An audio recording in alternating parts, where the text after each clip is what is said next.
My friend Dave Helmuth is a worship leading coach, and he regularly sends out emails, correspondence with various worship leaders, just trying to encourage them and help them to do a better job. And when I went to interview Dave, I remembered that in one of those, he had talked about starting the planning process with a blank sheet. And so I asked him about that idea as we talked. Take a look. We get into filling in boxes. We know what's going to happen. We say, okay, I'm gonna plan a worship set now, and so I need to find me open up the heavens, an unstoppable God. This is Amazing Grace. Something that gets the congregation in. Like, that's fine.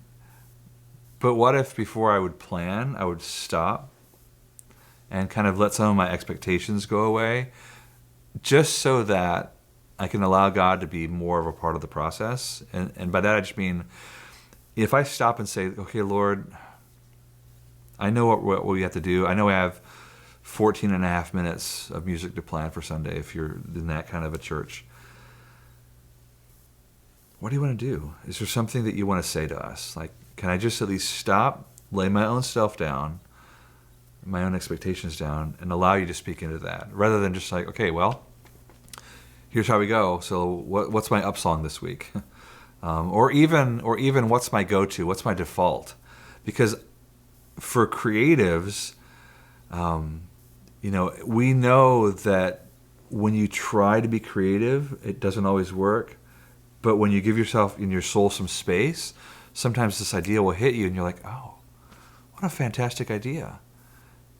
So that's real, and so it maybe on two different angles. One is that it allows God to speak into it more rather than just starting with what you know is expected.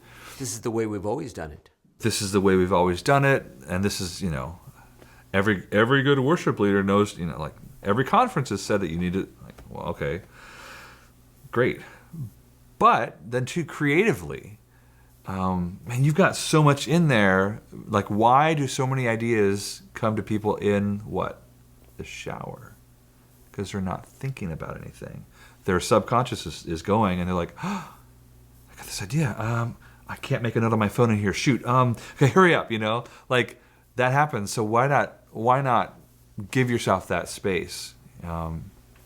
Just start with 2 minutes of silence before you're gonna go to plan. And just wait, still your soul, let things fall off. And then, you can hear things differently that way.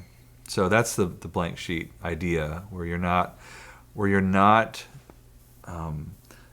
just filling in holes, and neither are you catering to people's expectations, because we've all probably led in a place where you're picking this song or this kind of a song. I didn't say him.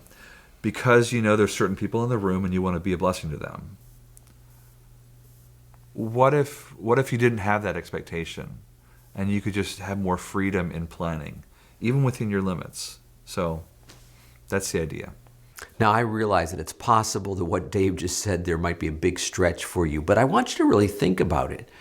Because I have said for years, I don't want to just do what I know works. I mean, I've done this for a long time. I know what works. But I really want to get a hold of the heart of God. Lord, what do you want to do in this time together? And that doesn't happen by me just filling in some blanks and putting in the songs into the slots. When we have a formula of how it's supposed to work, I think we're missing it. Honestly, if you look at Scripture, God doesn't move the same way each time. Even Jesus' visible earthly ministry, every time he healed somebody, it seems like it was a different process. God does not seem to like to be put into a box. And so I want to challenge you and encourage you to look honestly at how you're doing things and take some time, like Dave said, and just pray.